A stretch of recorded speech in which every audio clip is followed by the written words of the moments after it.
we play a game? Why, yes, I believe we shall. Oh, I got a live one here.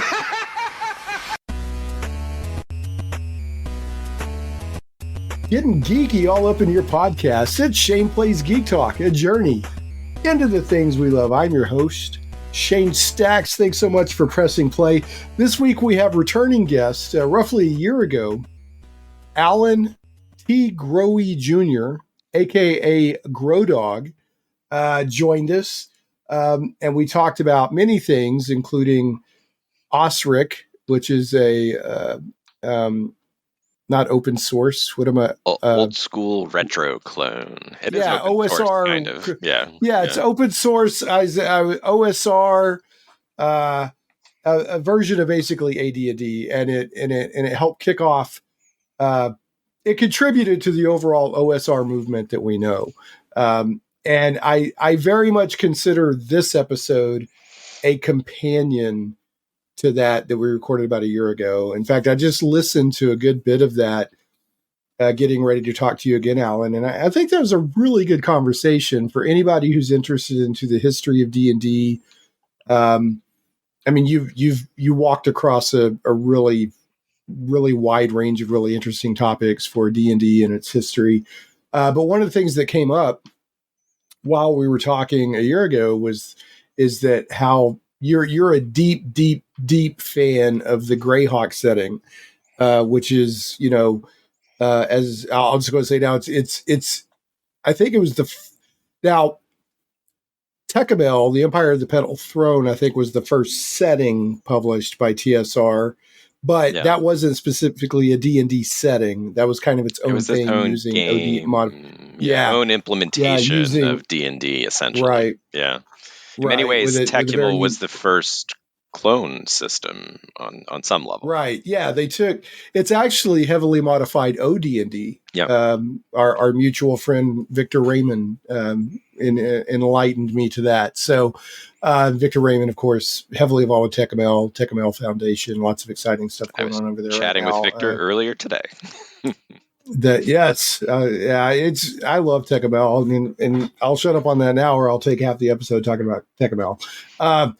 But Tekabel has the distinction of Empire of the Petal Throne, I should say, of being the first setting published by TSR. But Greyhawk is the first D&D setting published by TSR. Based on reason. Now, there was the Blackmore supplement in 1974 or something like that. I have to go look at 75. Blackmore came in at the end of 75 as supplement 2. Right. And Greyhawk was supplement 1, which also came out in 75. But neither really had much detail about the campaign setting about the world themselves. Right. Yeah. Right. So then I actually went and looked. I wanted to make sure I wasn't misspeaking, but there was the supplement for OD&D called Blackmore, which was Dave Arneson's campaign that he'd been building, out of which by working with Gary Gygax, and I always say it's the peanut butter and chocolate. It's Reese's peanut butter cups. You don't get it without the peanut butter and chocolate. You don't get D&D without Arneson and Gygax. I always say that. Yep. Even though Gygax was hugely instrumental in getting D&D out there and formalized with a rule system and all. I mean, I try not to diminish either. But anyway, so Blackmore came out, and the supplement of Blackmore actually didn't contain a lot of information about the world of Blackmore. So, and then in 1980. Greyhawk, I believe it was a box set when it first came out. It was actually not. It was a box set in was it not? 83, and then the very so before that it was version, not box set. Okay, that's right. Yeah, the first version was the Greyhawk Folio, and I can go grab one here, but it was a folder, and it was because the maps were too big to fit in a standard size box. So it's sort of like a classic Trapper Keeper folder. With Darlene's art and the heraldry. I was going to ask you if Darlene if those were Darlene's maps, but yes, they were. Yeah, so, yeah. Okay. Darlene, of course, being she's really well known and among D&D artists, but I think she's most well known for her maps, right? I mean, she did these, like, people always want to get a signed copy of her maps and stuff like that. So Yeah. But anyway, so in 1980 you had the Greyhawk Folio, Right. and then in 1983 you had a box set of Greyhawk. But the point is that that Greyhawk, although I'm sure there were other campaigns around there out in the world, D&D itself came around in 74, so you had 6 years and all that. Homebrew, this and that and the other. But that was the first one that crossed the finish line as first published setting for D&D. From so TSR. That distinguishes it. From TSR. From TSR, yeah, right. Yeah. Okay. Judges Guild certainly beat them to the punch on that score as well, with the Wilderlands of High Fantasy and all that. Yeah. Okay, so let's further distinguish it from TSR. Yeah. Which I think that's important, though, because TSR was, they were D&D, and they were. We don't have the hobby as we know it without TSR. We don't have D&D. We don't have all that. Yeah. So I think it's significant that it's the first one that they put out. And the second point, I think it's very important to point out that it was Gary Gygax's personal campaign that he had been running with his family and friends. In fact, many of the people, Big B and Melf and Tensor and all, these were people at his gaming table, right? And then so you see people. There were characters played, exactly, by folks in the campaign. Some of them were his family, his children, and others were obviously other participants. Yeah. So it's important from that distinction, but it's also it's more than just a historical footnote. As you kind of touch a little bit. We didn't spend a lot of time in our podcast. I think it was episode 264, I think. And this episode coming out, this is 274. So it's been a year, 10 episodes.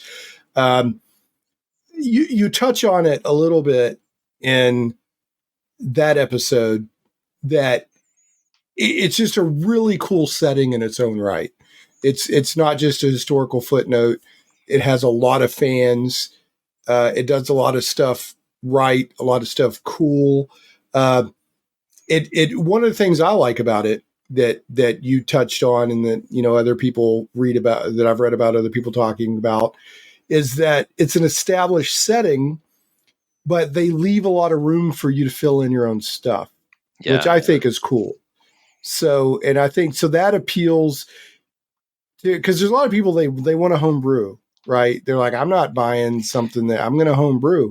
Yeah. But there's something to be said for somebody giving you a framework to work with. That saves you some time, and then you can go in and so touch on that a little bit, if you would, how like even the hexes are 30 miles wide. So, there's plenty of room. So. Yeah, there is a lot of room. Yeah. So Darlene's maps, as you said, there are 30 mile hexes, and I've got one hanging right there on the wall. And it's a fairly large, space. So there's lots of room on the map.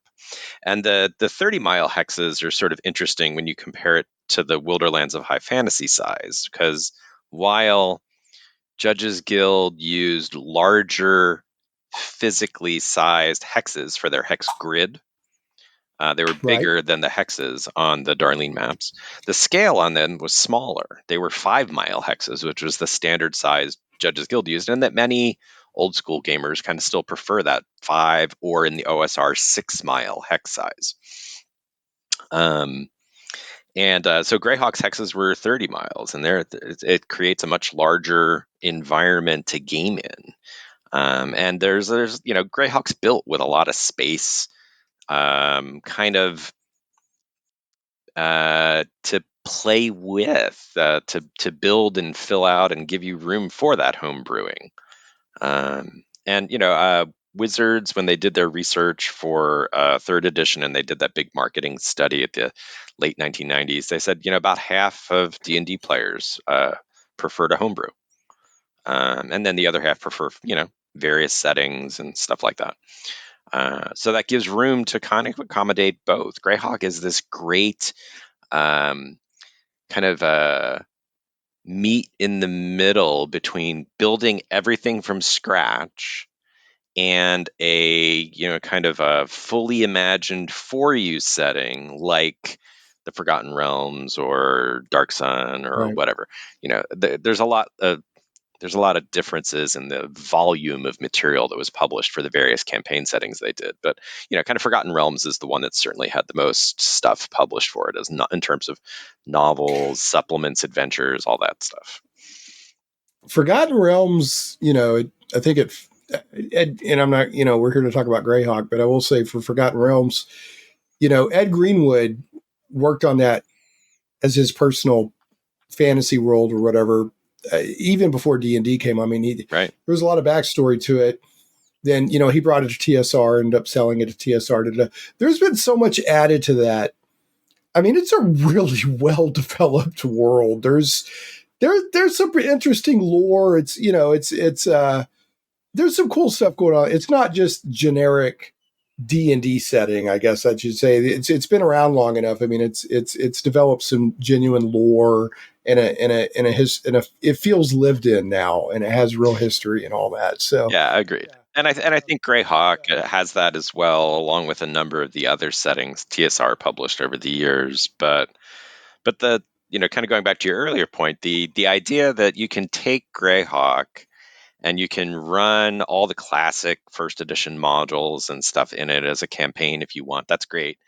But there's also a lot of room in Greyhawk to be able to use it as your home campaign and build your own version of Greyhawk from play with your players.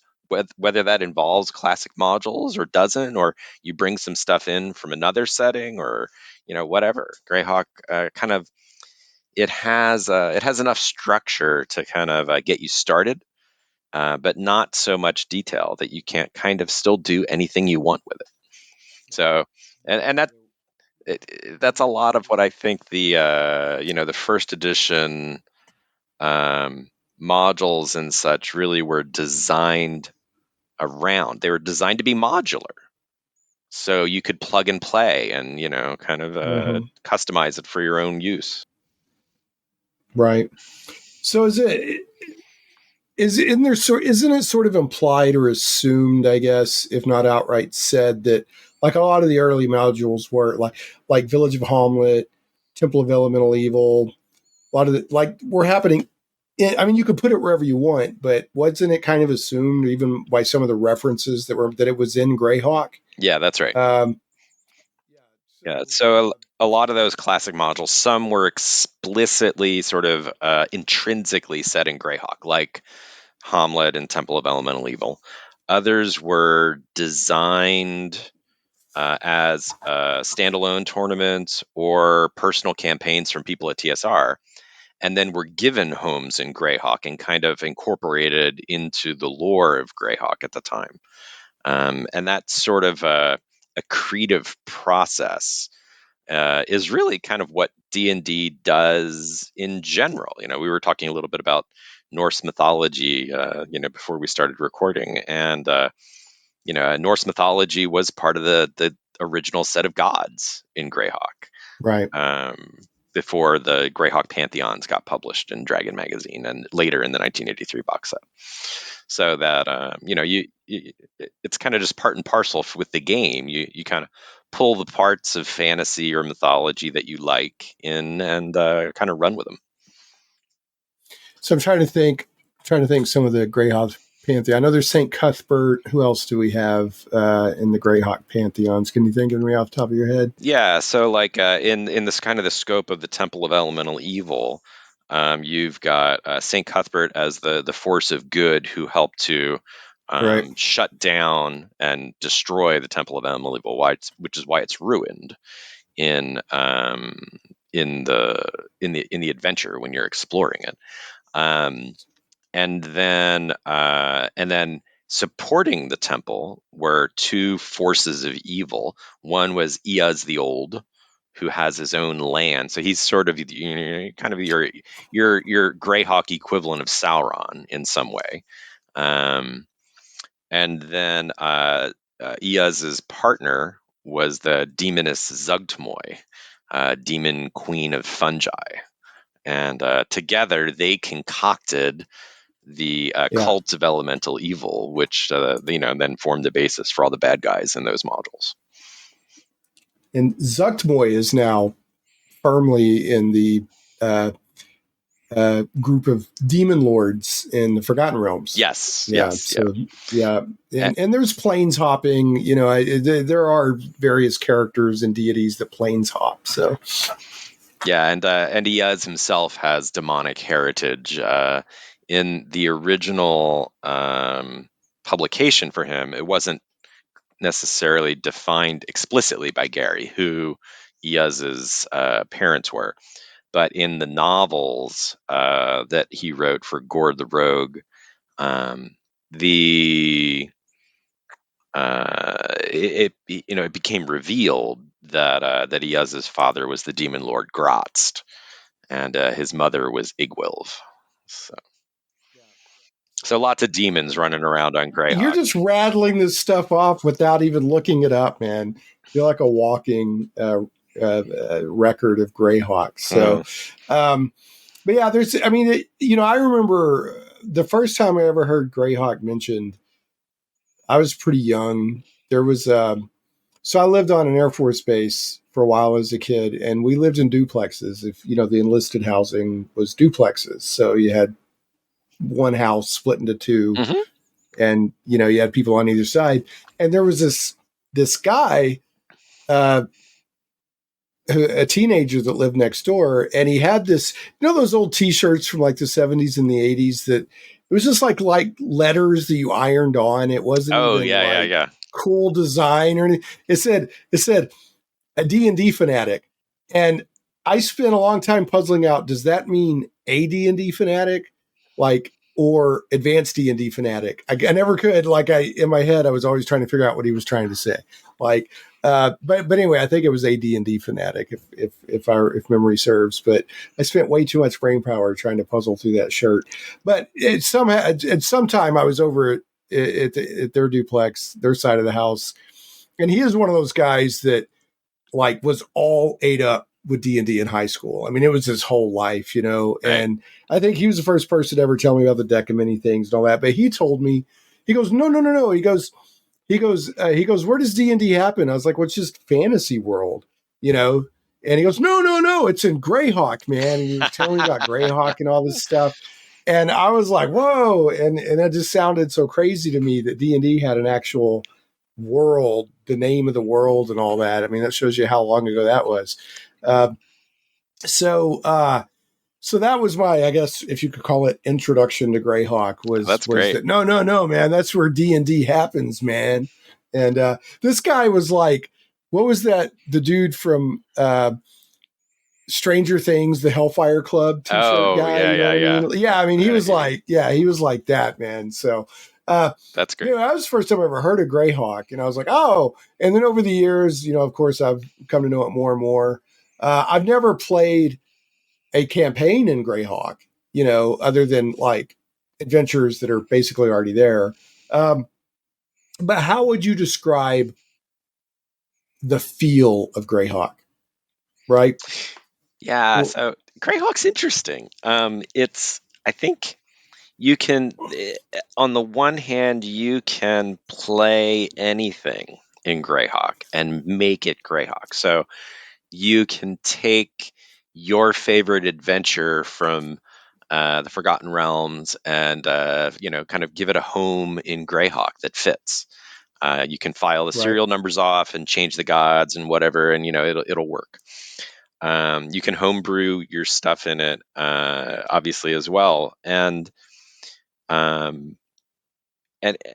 think that talks to that flexibility in the setting, which is, I think, so it's one of the things that really makes it so appealing to me. But there's also a lot that you can do in terms of leveraging sort of the original lore of the game in Greyhawk. So your friend wasn't wrong in that Greyhawk is sort of the world of D&D in many ways. Right. And it was that way even before the folio was published in 1980s. So elements of what we know as published Greyhawk show up and are described in part in the OD&D box set when they talk about Castle Greyhawk and the different levels and examples of traps you can encounter in play, or tricks that the DM might devise for the players. And then also in Dragon magazine, there were a lot bits and pieces of lore revealed about Greyhawk over the years.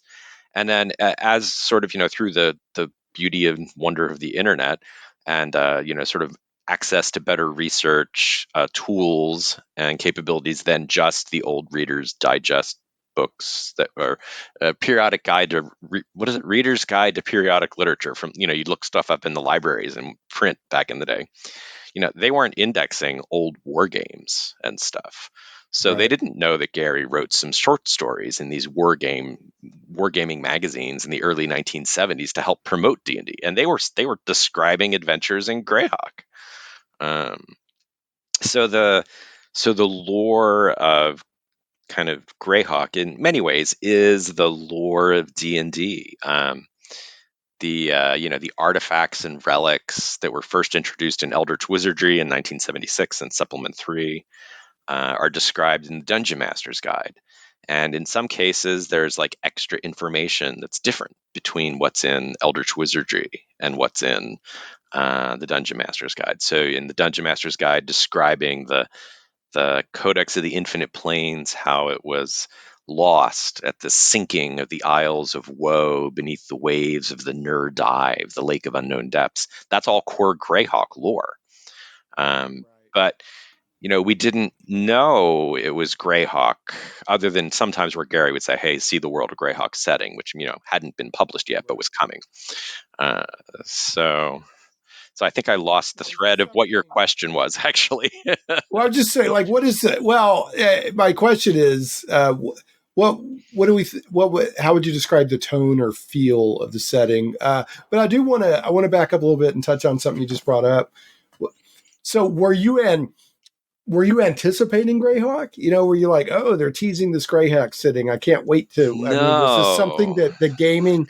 Do you think the gaming community, the D&D community, was it something they were really looking forward to, or is it just something that? Yeah, I think they did a good job, sort of inside.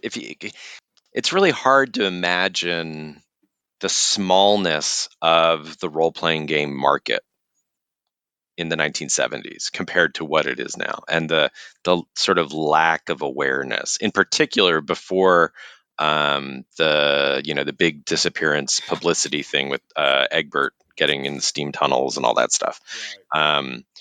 So D&D was certainly growing by the time they were publishing Greyhawk, but it had not yet quite become D&D had not become ubiquitous the way it is now.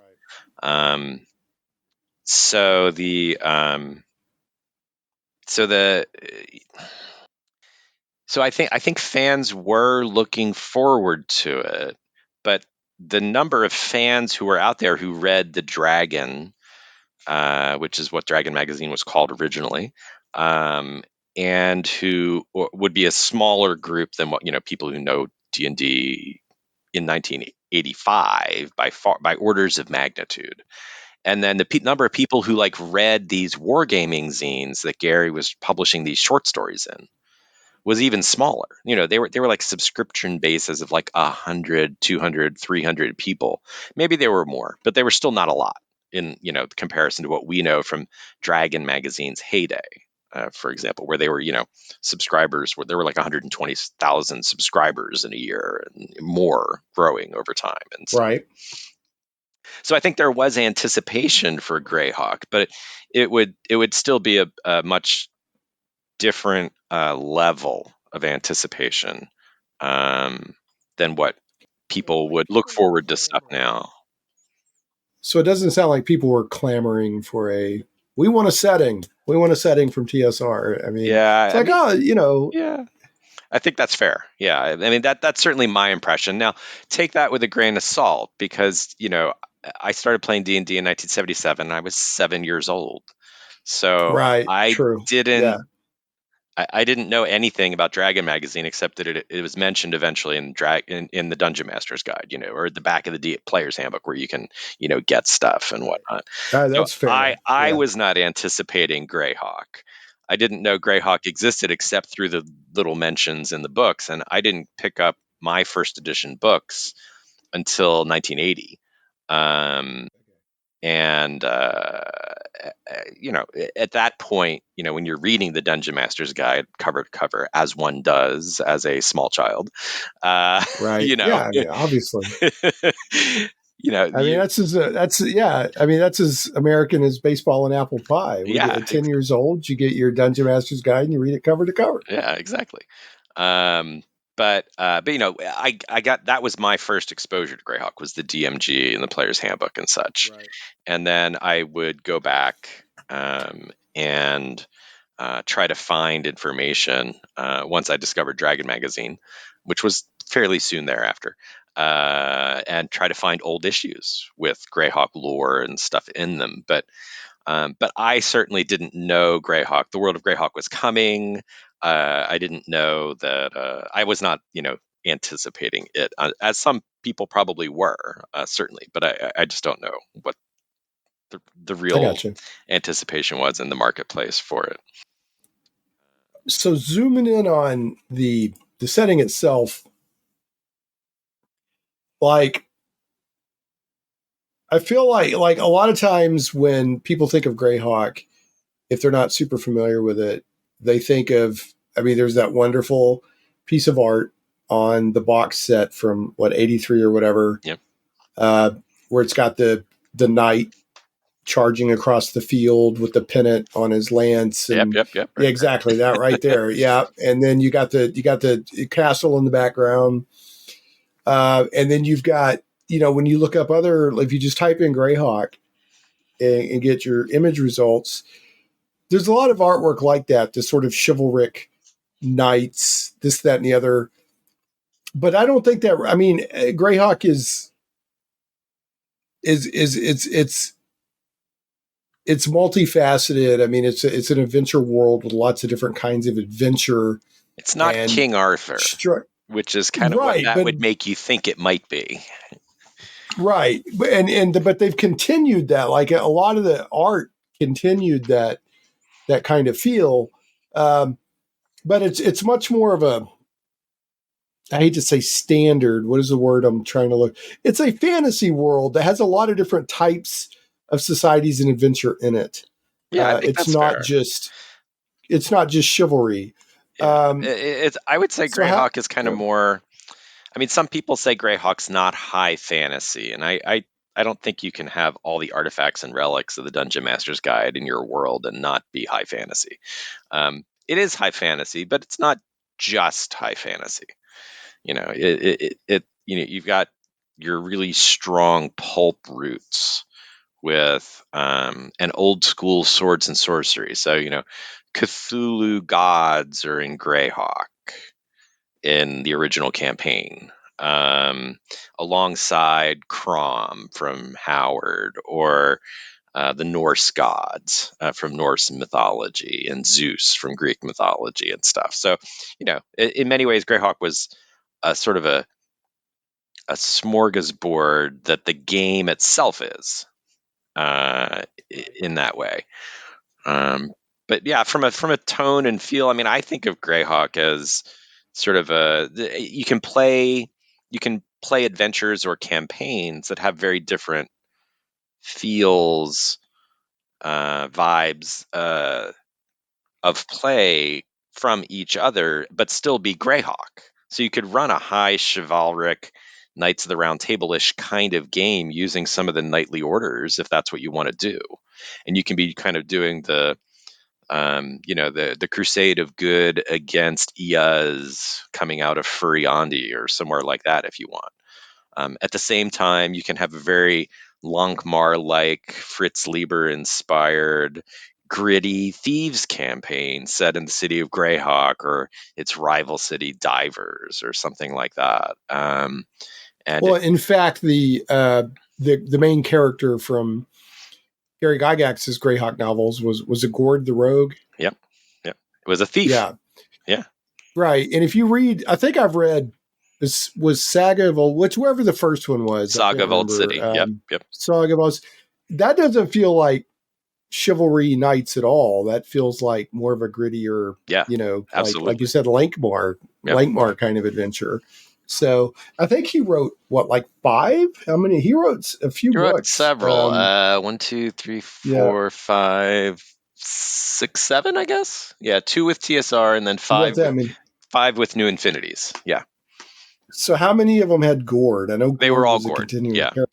All Gord. So that Gord series of books is all Gord. The one's penned by Gary. And then TSR continued the series after Gary was kicked out of the company by having another character sort of have the logo and flow. Not the same story, but a new storyline was developed for the Rose Estes novels, the Master Wolf and others after that. So, but they're completely, not different. Gary's Greyhawk.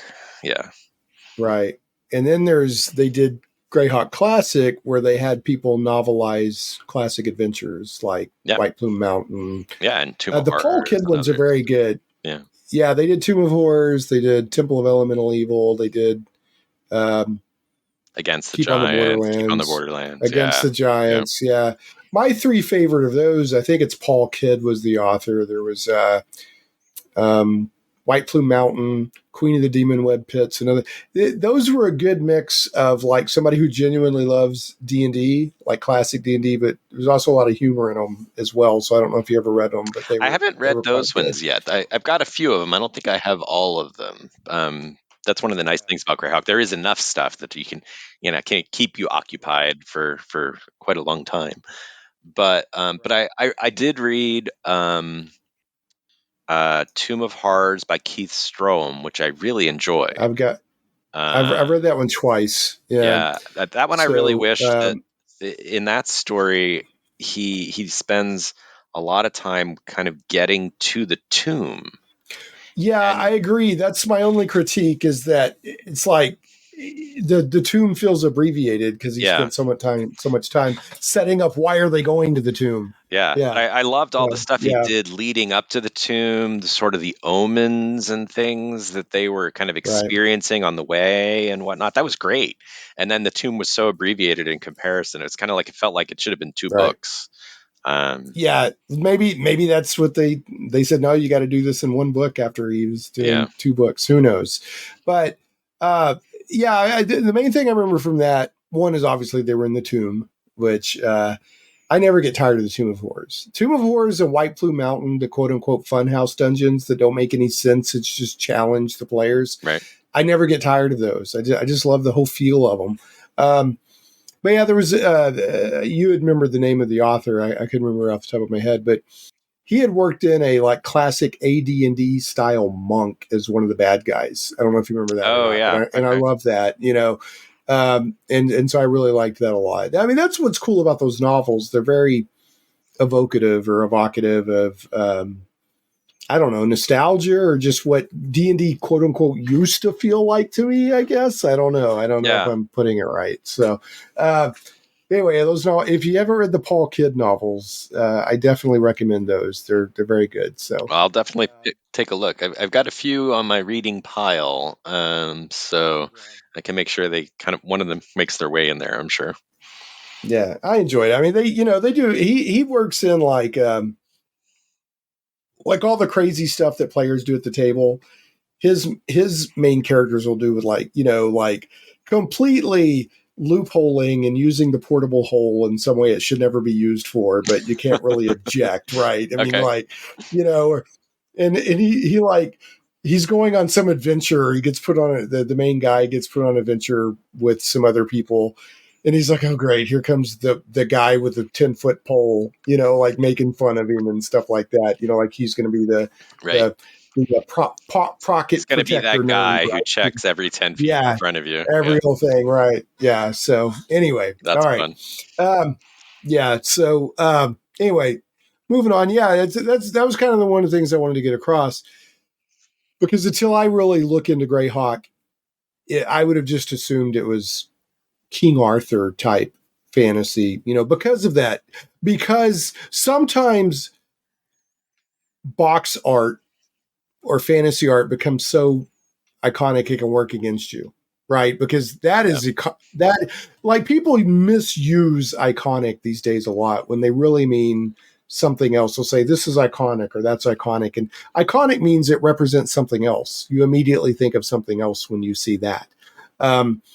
Like even the icons on your computer desktop, Yeah, they're supposed to that's make what you they're think of for. something Yeah, else, right? exactly. Right. Yeah. So, and when I see that original Greyhawk art, even without the Greyhawk logo on it, I'm immediately thinking about Greyhawk because that image is just out there, right? Yeah, so that makes sense.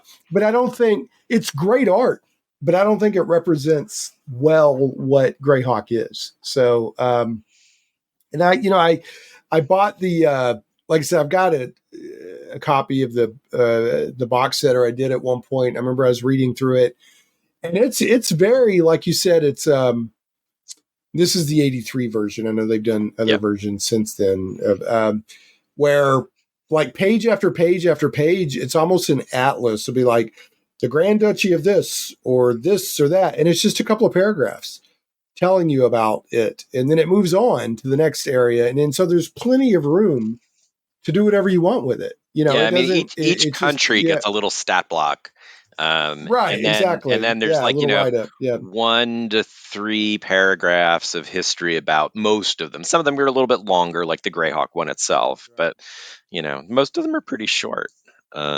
Well, so you're part of what you're asking with this idea of is Greyhawk chivalric fantasy or high fantasy or pulp fantasy or kind of swords and sorcery. I think obviously my answer to that is yes. It's all of those. It's kind of whatever you want it to be. But there was there have been some fan essays written sort of talking to what is Greyhawk over the years. And in the early Greyhawk fandom, a lot of fan efforts coalesced around America Online, so talking about dating us, in the 1990s, and around email listserv discussion group called Greytalk, which came out of MIT and then eventually got migrated. And Greytalk still exists, although it's not.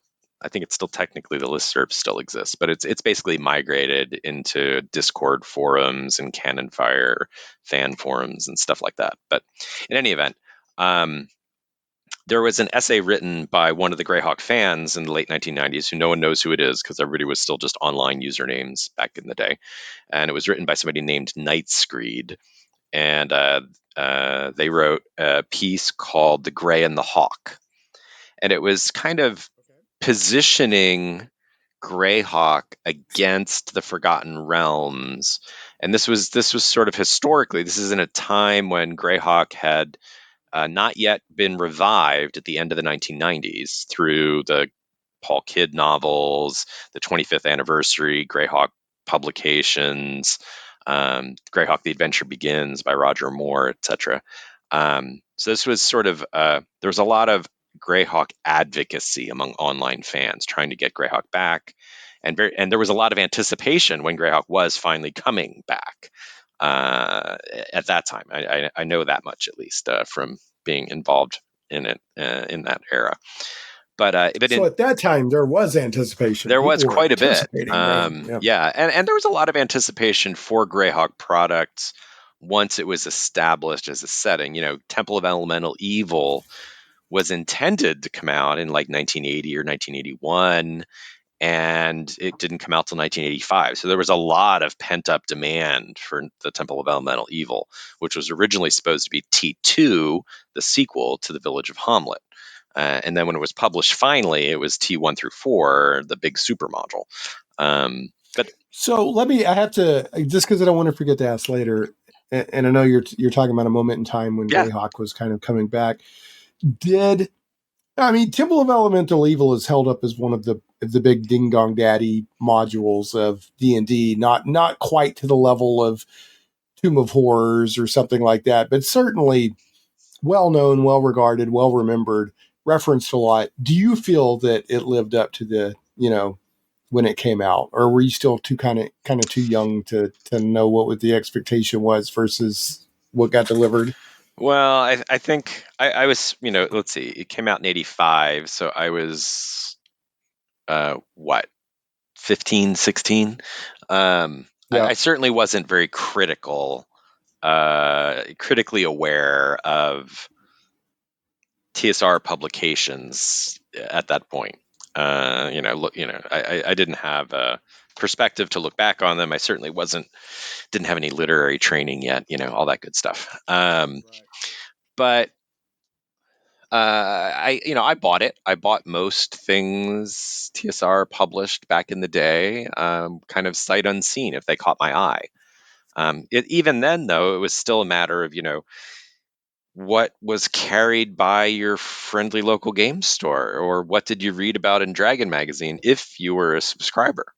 Because they still didn't See, I promote didn't even have a book. game store back then. Yeah, I didn't even have a game store back then. I had Walden Books, or but if you were on a base, a lot of PXs carried D&D stuff. Yeah, But yeah, Walden, book trade, Walden Books, B. Dalton, KB Toy and Hobby. These were sort of the bread and butter stuff. But I had a local bookstore that I would order my copies of D&D books and stuff through, mostly Cherry Hill Books in Cherry Hill, New Jersey, which was I could bike to the mall and get there, and that was how I got my D&D fix. That's how you got your stuff. Route money, yeah. But I bought Temple of Elemental Evil, and I enjoyed it. It at the time, I don't think it stands up in the way that the other classic modules do today. Okay.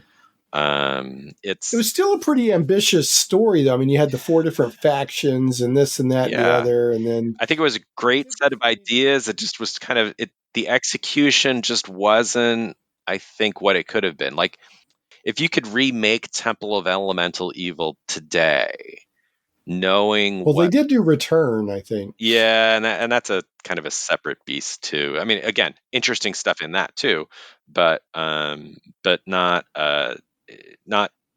the original. But there's been so much done in the OSR around faction-based play, and while that's all present in Temple of Elemental Evil, there is nothing in the notes for the Dungeon Master that kind of tells you how to run faction-based play and make it come alive at the table.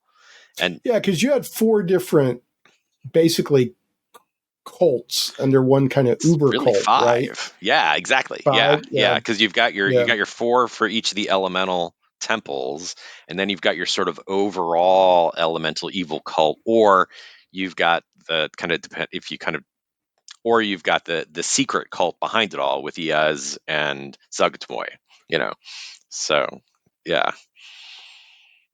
So, but what's interesting about all that is that as interesting as detailed as all that is, I still bet most people that played back then, right, when Hamlet came out, and then still remember the Moathouse maybe better than some of the details, because the Moathouse just for some reason captured. We're talking about the Village of Hamlet adventure. That's kind of a prologue to a great introductory adventure still today, I say. I mean, if you're just introducing people to, just as good as Keep on the Borderlands, in my opinion, for introducing people to D&D, where you go to the Moathouse, and is it a giant snake? I think that you deal with, and there also a crayfish. There's a giant crayfish at some point in there. There's bugbears. There's an ogre. There's those horrible killer frogs that get you. They swallow you. Yeah, they swallow you. Yeah. So I feel like that a lot of people, and like I said, Temple of Elemental Evil is not a terrible adventure, but I feel like a lot of the nostalgic feels and I'm including myself in this, is because it also gets overlapped or conflated with the Village of Hamlet and the Moathouse and all that. Yeah, So, I think that's anyway. fair. Well, and people who were playing TSR Adventures back in the day would have played the Temple, the Village of Hamlet, and been waiting for the Temple of Elemental Evil Right, to exactly. appear. It anticipated, right? Yeah, It anticipated, but it never yeah. appeared. I mean, that takes 6 years for it to appear. So that's crazy. And that is a long time in gamer time. I mean, Yes, you're it already, is. I mean, that's like, let's say you could have had a whole new edition yeah. go by in the modern era in 6 years. Well, exactly. So let's say, just some math or whatever. Let's say you're 14, you play Village of Hamlet. If Temple of Elemental Evil doesn't drop until you're 20, you're in a whole different phase of life. Right. Now, you may still be gaming, you may not, but you're probably not sitting there waiting, rubbing your hands together, waiting for Temple of Elemental Evil. So people built their own as homebrewers. Right. If you wanted a Temple of Elemental Evil sequel, you had to make it up on your own or take something else that's been published and slot it in and say, that's my Temple of Elemental Evil. That's the Temple of Elemental Evil. Yeah. Well, it's still a nice milestone, whatever you want to call it. People remember it. People reference it a lot. Did you ever play the computer version from Troika? I did not. No, I don't play a lot of computer games. I play a few, but not too many. Well, I'll just throw it out there. So the game, when it first came out, was pretty bug ridden. Right. But it's because they were trying to do all the math that D&D can do. Right. And that is hard. I mean, there's so much math, and they were trying to meet a deadline, whatever. And they were trying to put extra stuff in there, like having the frogs swallow you. Right. And all this extra. And they were like, if you could do it tabletop, you could do it in the computer. And that's hard. That's really hard. With all the rules interactions. But the modding community, really, you'll like the name of this. It's called the Circle of 8 mod. Okay. And it fixed so many of the bugs. And then I think they added the Village of Nulb, which wasn't originally in there, and stuff like that. And it's a lot of fun to play. Now, here's the thing. They tried to adapt the module, but they didn't put an overarching story on it to pull the characters through. They were just like, they'll just play it like they're playing the module. Right. And that kind of hurt them a little bit, because there's people who aren't tabletop role players that are going to buy the game, and like they want a narrative to pull them along. Right. But if you could Where's do my it, cutscene telling me what to do next. Right. Yeah, exactly. Where's my little map that has all the points marked on it with an exclamation point? Yeah. But if you want like a pretty good experience of a module translated to the computer, if it's in the module, it's in the computer game. Cool. Right. You just may not know why you're there doing it. You've got to, there's a little bit of narrative, but it's very narrative light. It's more like, we're going to adapt this module and you can have fun playing it. But I go every few years, I'll load it up and play a little bit longer. My characters are in one of the elemental temples. I couldn't even tell you which one. Here's my characters, and I clear a few rooms, and it's got wonderful turn-based combat, and I love turn-based combat and computer games. So anyway, one of the few computer games I've really enjoyed back in the day was a game called Siege, which was turn-based fantasy warfare. So speaking, I know we're not talking about Birthright, but was Birthright not the D&D setting or game that was kind of large scale armies and stuff, that kind of turn-based tactical? They might have. I know Birthright was kind of focused a little bit on sort of players at the domain level of play as name level characters running countries and baronies countries and stuff like and that. Getting into that. I assume that would theoretically also include, large scale warfare and things like that. But I don't know. I never played Birthright. Yeah. Battle System was the rule set they put together. That's what I'm thinking of. Yeah. Battle System is, So, the battle system is for like large scale armies. Yeah. Not just. And that was sort of basically a a successor in many ways to the origins of D&D, which grew up out of chainmail. And then chainmail sort of had its own clone as the last supplement for OD&D, Swords and Spells, which was sort of taking chainmail's mass combat rules and sort of integrating it more tightly into what was then OD&D. So yeah, but I never played Birthright. Yeah. Yeah, I never played it either, but I mean, I know it kind of hovers around on my memory just because I've read about it and seen the looked at the box and all that stuff. So, so what was the Gazetteer? Uh-huh. Why am I having a hard time saying this? The Gazetteer. Yeah. The Gazetteer, was that like more Mystara, or was that doing Greyhawk stuff, or both? So there it sort of was both, the way TSR sort of used it. So when Greyhawk was published in the folio in 1980, it came with just one book, not two like we're in the box set. So that was the Gazetteer book. And that was your descriptor of Greyhawk, and it was, obviously substantially less information than was in the box set later. So the Gazetteer is you're basically, it's a 32-page module size book, so it's pretty slim.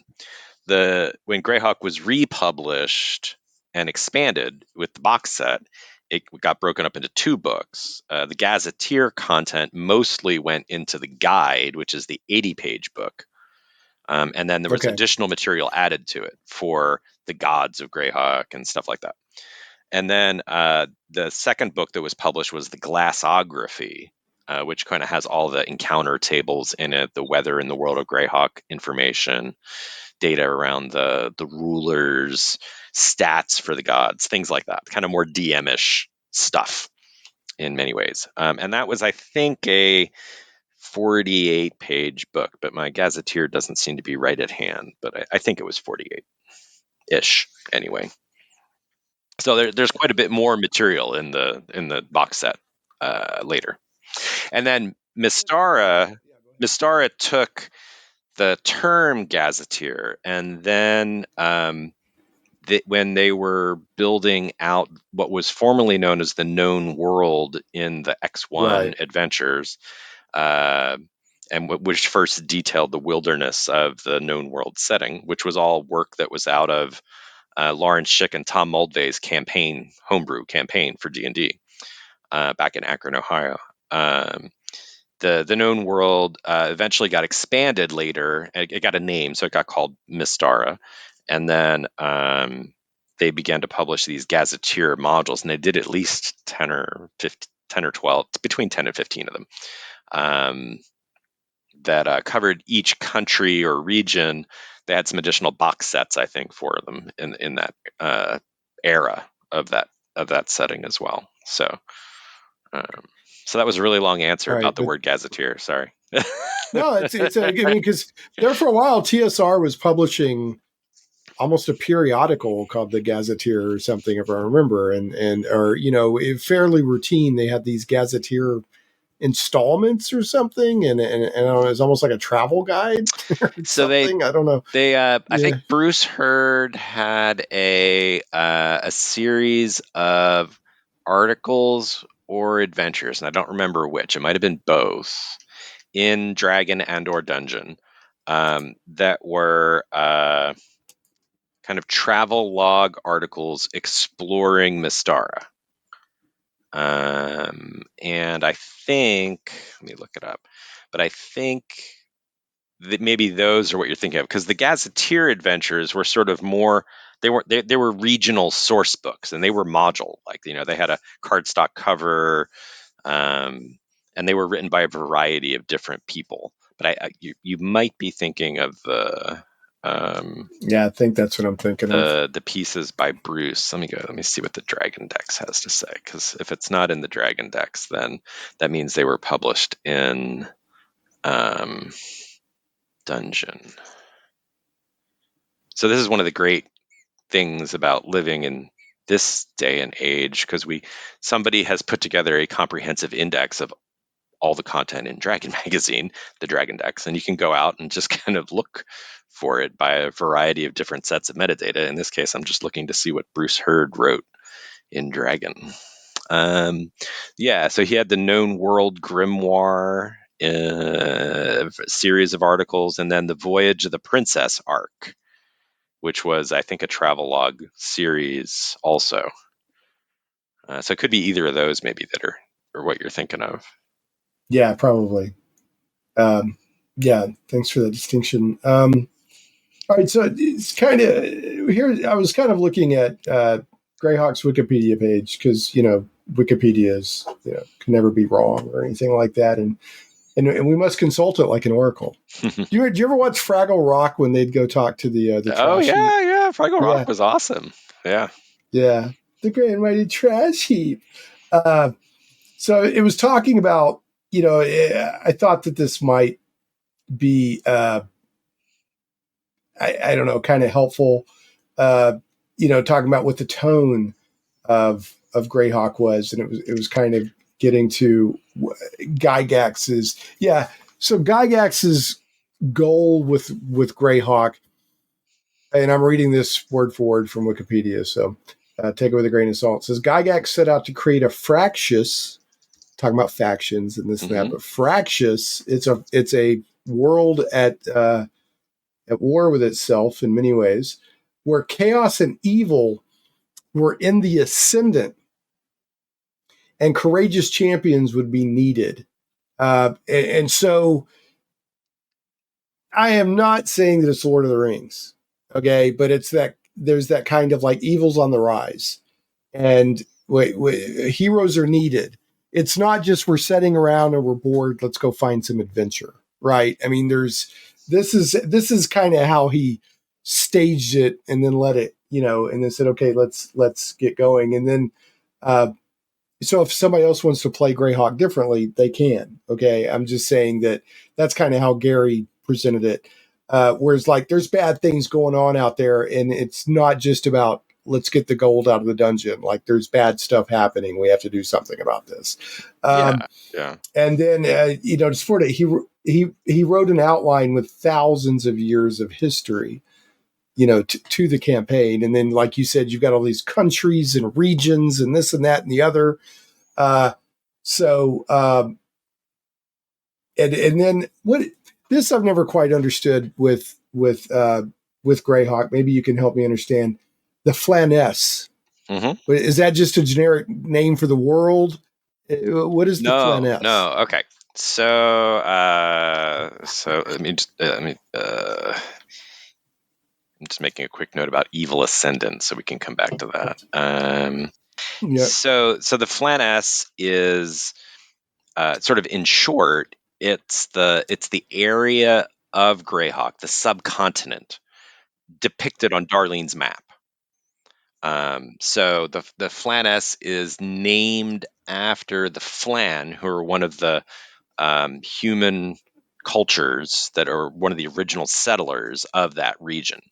And you don't really learn about the Flan as a group until the box sets comes out. Well, I mean, it was previewed in Dragon Magazine a little bit, but until the box set comes out. So they're kind of talked about a little, but you don't get much detail about them until the 1983 box. So the Flaness is this area that we all know of as Greyhawk. That's what when you say Greyhawk, you're really talking about the Flaness in many ways. Now, the Flaness is situated on a part of the continent of Oeric, and that's depicted in both the 1983 box set in a regional map as well as in the original folio here. So this is that map, and there's a reproduction of this. And then the Flaness area is this zone over here. I can't do this on the screen very well, but it's this zone here that's on the Darlene map. And then all the rest of this is Western Oeric, and that's not detailed, but it's left there for you to homebrew and expand into and, go south to the Seven Seas or whatever. And then so that's Oeric. That's the big continent that we know about. And that's described and talked about in the Gazetteer, in the folio, as well as at a very high level in the folio and in the box set. And then the world of Greyhawk, the is called Oerth or Earth or Oith, depending on how you want to pronounce it. But it's spelled Oerth. Oerth. Yeah, right? Oerth. Yeah. Okay. So that's what those names kind of all mean. I do know that, I want to go back and give another shout out to Darlene. Her map is, I don't know, people just hold it in this incredibly high regard, this map that she did. So, if you haven't seen it, go look it up online. It's an amazing map, especially for 80s, like 1980. Yeah. I mean, it's for a fantasy RPG map in a gaming product. It's really, really nice. It's still the gold standard. So you're asking a little bit about this idea of evil ascendant, and that's part of some of what makes Greyhawk a little different thematically from the Forgotten Realms or from other fantasy settings too. So the Temple of Elemental Evil is sort of coming back after having been defeated 10 years earlier. So in the background for Greyhawk, the Temple of Elemental Evil gets sacked, the demoness Zugtmoy gets imprisoned in it, and the cult gets basically vanquished and destroyed, theoretically. And the setup for the village of Hamlet is that it's 10 years later, and bad things are starting to happen again that seem really familiar to the people who were dealing with the Temple of Elemental Evil 10 years ago. So so in the microcosm of the area around Hamlet, which is situated in a small viscounty called Verbabonk in the land of Valuna in the Flaness. I love people because audio podcast, so people can't see this, but I love how you keep looking off at the map. Yeah. You keep saying, it's set it, and then you keep looking over at the map. Yeah. And I love it. You have the big map on the wall you're looking at. Yeah, it definitely helps from a reference point of view, just to be like, okay, well, where am I? But so I have to ask, and we'll put it. I know that you're saying that, it's 10 years later. Does Greyhawk feel real to you? Obviously not in you're deranged in your mind, but I mean, you know what I mean? Does it feel real to you as much time as you've invested into it? I guess, yeah. It's very easy for me to suspend my disbelief. And that's a good way of putting it. Greyhawk. You talk about it like it's real. Greyhawk is kind of second nature to me in sort of its lore, what it does, its gods, all that stuff. When I talk about, I've been playing D&D for 47 years, so that's a long time, and like 44 of that, I would say, has been kind of pretty darn focused on Greyhawk. So yeah. I mean, Greyhawk's not real, but it's an easy place to escape to. Right. Oh, that's fair enough. So just the way you'll casually admit like this and that and the other, and I mean, it's obviously just like you said, second nature. It's almost second nature to you. Yeah, and part of one of the things I love about Greyhawk as a kid, and I still enjoy now, is that research into the lore.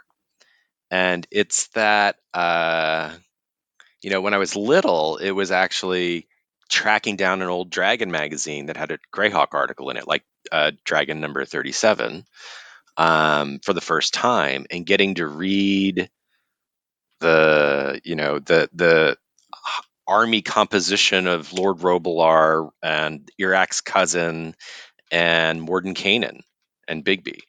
And stuff. And you're like, oh, wow. So Bigby took off and went somewhere off to the west. Well, I didn't know that. Where did he go? So, and that really, in many ways, kind of led to my career as a knowledge manager. I do high-tech knowledge management stuff for my day job. And this is part and parcel of that. I could easily have become, a Kabbalistic researcher or something like that too, I'm sure. But I turned into a Greyhawk nerd. Do you think, have you ever, I mean, you're definitely, one of the reasons I wanted to do this was because, I mean, I've never been anybody that was as big of a Greyhawk fan as you are. Are there other people out there that you feel that are even deeper in the fandom of Greyhawk than Oh you yeah, are? yeah, totally. Wow. Um, Okay. so there's there's people who Greyhawk fans are very eclectic. And because of the publishing history of Greyhawk, there are fans who are sort of, diehard first edition Greyhawk fans, and they don't like later edition. And there's fans who came to Greyhawk in the Living Greyhawk era during third edition when it was huge. The biggest living campaign run by Wizards of the Coast was Living Greyhawk. So by living campaign, is that one of those where Like individual Living groups are playing City, out Living there Forgotten Realms, and all that. Yeah. and what they do affects the setting, Yeah, right? Is that, exactly. Yep. yeah, okay. Yeah. Yeah. So There were um, thousands and thousands of people who got introduced to Greyhawk through third edition because third edition was so popular as a platform, both through Living Greyhawk as well as through Greyhawk being the core setting in the game again for the first time in was it? I you didn't know remember that. yeah. I So didn't remember that Greyhawk was third edition's core setting. yeah, so when the gods are kind of offered and described in the player's handbook, the gods are Greyhawk gods. Like St. Cuthbert, et And cetera, et and we cetera. Right? Joss Yeah. and the rest. Yeah, yeah. Okay. I mean, maybe Yeah. we Joss wasn't in the player's handbook, but anyway, yeah, So the point was, it was the core. yeah. I did not remember that. I mean, I played third edition quite a bit, but I just don't. It seems new, but that was what, 20 years ago. When did it still 2000. feels new to Yeah, me? so Yeah, 25 years it ago. still it quote unquote feels new to me, but man, it's been a while. Yeah, So yeah. We've got all these what was gray it? hairs that tell us Yeah, right. otherwise. What was the core setting for fourth edition? Did they go back to Forgotten Realms? I think they 'Cause did. I didn't play fourth edition, so I don't know. I didn't either. Yeah, that's the one edition I didn't play. And I didn't really play second edition. I played first, third, and I played a little bit of fifth now with Henry. So Yeah, but no, I mean, Wizards of the Coast is all in on Forgotten Realms now. I mean, yeah, they and they are. have been Yeah, since they are all in. I mean, they're 87, trying 88. to. Yeah, They are. I mean, they're trying to, and they've done this to some extent for a long time, even under TSR. But they're trying to go after the IP, not the game. They really want to keep pushing that IP of the Forgotten Realms. So they're all in on it. I mean, all in on it, which I'm not necessarily opposed to. I mean, like I said, if I'm going to play D&D, I'm not immediately going to go, I want to be in Forgotten Realms, but it's not a bad setting. oh, it's a good For setting. a long time, I turned up my nose at it because I was like, oh, it's the official whatever generic. But the more time I've spent in the Forgotten Realms and reading the lore, and I'm like, it's a pretty cool setting. I don't like how they keep. One thing I don't like is kind of like what happened to Dragonlance. They've slapped a setting around so much, like each time a new edition comes along, they kind of fundamentally Reset change it. Forgotten Realms, right? And that I don't like that. I mean, I see why they're doing it, but like I love, like, Dragonlance was my, I was a big Dragonlance fan. They've slapped that setting around so much. I'm one of those old curmudgeons that's like, the original Dragonlance is the good stuff, because they've just changed it so dramatically over and over. But anyway. And the same things happen to all the settings, to one degree or another. Yeah. I mean, Greyhawk had its reboots and its changes. And from a sort of a gameplay point of view, there's changes that kind of matter about how what is the nature of the Great Kingdom. It's a force of evil in all of the versions that have been done. But once From the Ashes came out in the wake of the Greyhawk Wars box set, the Great Kingdom, it's ruled by undead now. So, but I don't like that. I think that's stupid. So I don't do that. But there's other stuff that I did like that was done with the setting from second edition changes and things that are cool. So Yeah. one of the things I think that you kind of, as you get a little more critical perspective on this as you get older, you kind of pick and choose what you want to do, and you define your own canon. You really can. I mean, it's your table, Yeah, your exactly. group. Do what you want. Yeah, do what you want. I Yeah. mean, so getting back to, I sidetracked us. We were talking about Evil Ascendant, and you Yeah. were making the point that in fact, in the computer game for Temple of Elemental Evil, the opening cutscene is the big battle where they defeat it 10 years ago. You got all these wizards And and this Prince and that, and Rommel all these things. disappears. Right, Yeah, right. because So he was kidnapped by the bad guys. so they cast down the evil 10 years ago. Now it's 10 years and evil is on the rise Right. again. And you were talking about Hamlet, is like, people are like, this seems kind of familiar. Right. So that was the Put out point the where I call for interrupted you. adventures, and Yeah. that's your start for the classic start for the Village of Hamlet. Right. So in that particular region, evil is reascendant. In other areas of the Flanas, Iaz owns a country with his own name branded on it, and he's a force of evil there, and he's a demigod. Yeah. Yeah, you mentioned earlier in the discussion, Iaz is one of the main baddies behind the Temple of Elemental Evil, Yeah. has a demonic parentage, Yeah, something like that. So so he's so in Greyhawk literally he's a bad. demigod.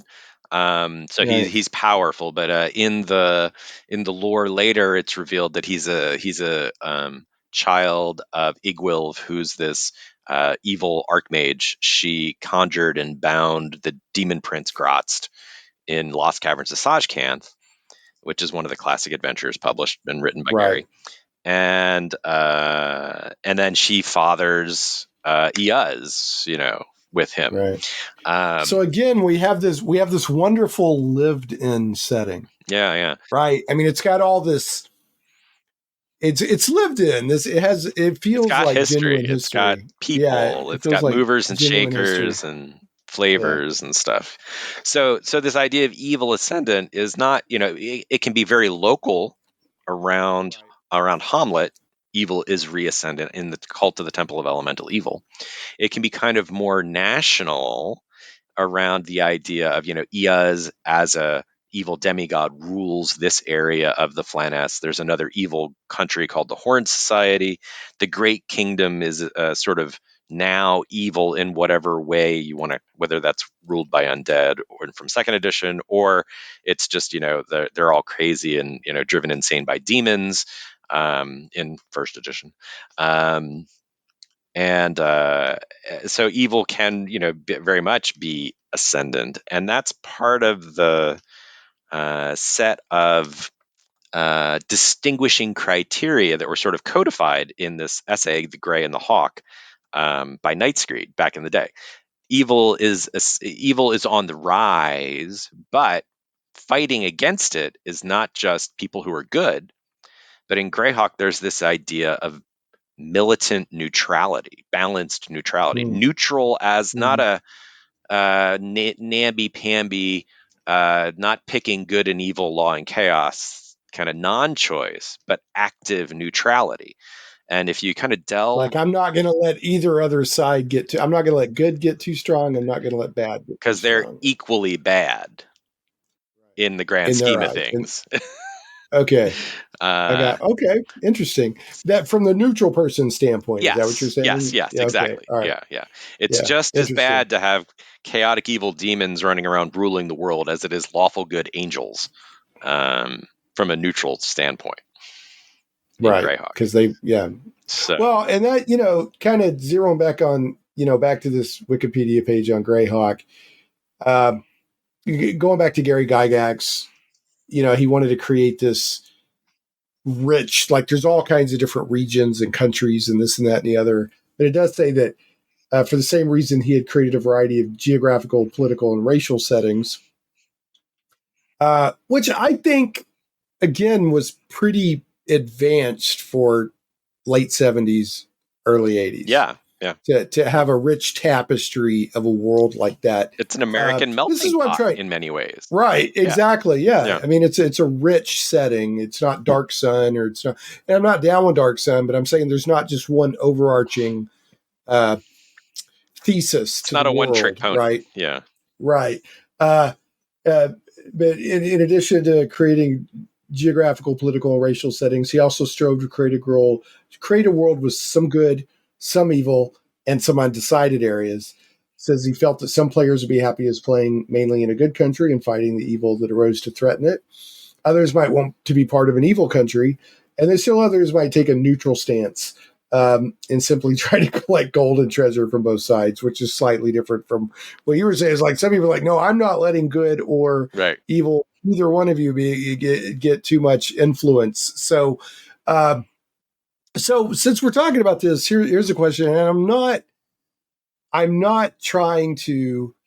One of my favorite ways of putting this, I'm not trying to put two crawdads in a jar and shake them up and make them fight. Okay, the question isn't from that perspective. It's a scholarly question. Sure. So, in recent years, there's been more of a trend among D&D players to make alignment more relative. Whereas, most of my D&D history, for me, alignment is a cosmological force that was baked into the forces of the universe by the gods, right? Right. Other people are like, no, I'm not good. I'm not evil. I'm not whatever. My actions kind of will tell you what I am, not an alignment on a character sheet. Would you say that Greyhawk lends itself more to, no, it's a cosmological force like gravity. There's good, there's evil, there's neutrality. Or would it play, would the landscape of Greyhawk, all the wide patchwork tapestry of stuff that Gary Gygax put together and others, would it work just as well with relative truth, relative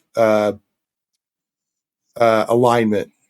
Does that make sense? I think it does. I think any good setting would be able to work with either set of alignment mechanics, I think. Okay. So in the sort of Michael Moorcockian multiversal law versus chaos, which is sort of what alignment grew out of, along with Paul Anderson. It started that way, right? Yeah, right. And then it got layers of detail added to it over time. So you go from the three versions of alignment in OD&D to a 5-point alignment system, where you get law and chaos, good and evil and neutral cross mixed, and that was Holmes did that, and that's right? Holmes and the Monster Manual. Yeah.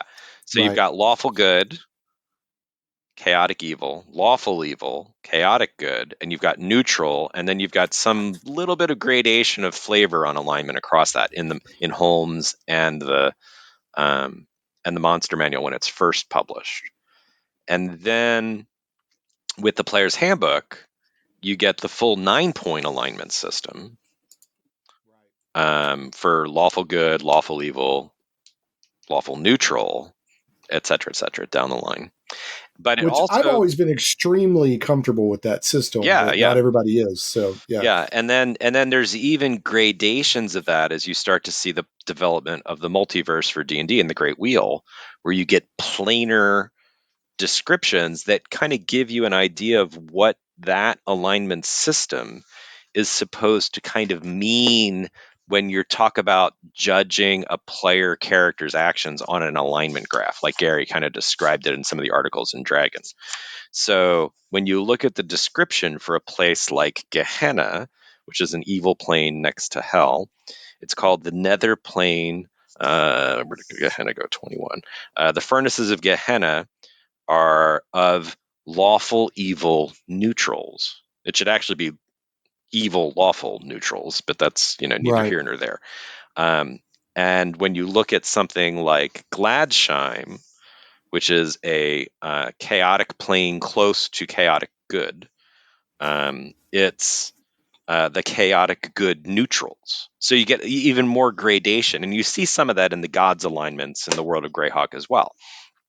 Where the Ouijas is kind of described as lawful neutral in the original box set, but when Len Lakofka first publishes her information in Dragon Magazine in the Gods of the Sul Pantheons, she's described as lawful neutral parentheses evil. Interesting. So Yeah, that adds it. Yeah. yeah, it allows for a lot more of a nuanced approach to alignment, which is, I think, part of what some of this idea of relative alignment is trying to get toward. Is somebody really purely good or purely evil in some ways, and beyond just sort of moral relativism, which is a different thing. Right. Yeah, I think it's saying relative truth. I think I said earlier something about relative truth, or saying that's not a good way to describe it. I'm not trying to get real world philosophy mixed in with the alignment system. I just didn't know. It sounded like maybe the alignment, the good, neutral, evil, was so fundamental to Greyhawk. I was just curious your thoughts. Like if you tried to take alignment out of it a little bit, do you think it would still have the same richness or whatever? And yeah, I think it would. But because I think sort of and it's gonna, without an alignment, if you eliminate alignment from the game, and Rob Kuntz did not like alignment. there are For people example. that do, and Yeah, and he right, didn't have alignment. yeah, He didn't have a no alignment spell in his Calibran campaign, and he just kind of he ignored it basically completely. But that doesn't mean you can't have demons running around in the world. right. It just means that that one of the stats for them doesn't include the word chaotic evil. Right. Yeah. So But you could probably assume that as a whole, they're probably not going to be up to good. But yeah, exactly. So yeah, you're still going to yeah. go out So and do adventuring in whatever mode of all right, adventuring your group prefers, whether that's going out and fighting evil creatures or championing a knightly cause or whatever. You just whatever. wouldn't Yeah. have as much kind of labeling for it from that Right. point of view. I think That's I fair think it enough. works I all mean, around. Yeah. yeah, it's whatever each table wants, and I don't, if somebody out there is like, I don't like alignment, more power to you. Play the game. It's your table, your game, so, but as it is right now, alignment is still I guess, core mechanic of D&D. You can eject it if you want, but it's in there. My So impression is that it's on its way out from the change it is on its way out. that I Wizards of the think it's Coast on is its making, way along out. with Just because the half races. I think they're going to be going away too. No more half elves, half orcs, half ogres, all that. Was my interesting. impression. Yeah. So all right. Yeah. Well, we'll see. I used to be very reactionary on that. Now I'm like, well, we'll see. We'll see how it plays. You know. So, you could talk about the game mechanics without mixing in personal politics or agendas, right? Because some people are like, it's like, well, maybe or maybe not. Let's just see how it plays, and go from there. So, if alignment's crucial to your games at the table, right, you'll probably keep it. If it's not, you might get rid of it and not right. care. Well, my final my elevator pitch statement on it is that I have no problem with world building where alignment is one of the cosmological forces that's baked into the setting by the gods, and I have no problem with world building where it's not. Right. No, what do what your table wants to do. Yep.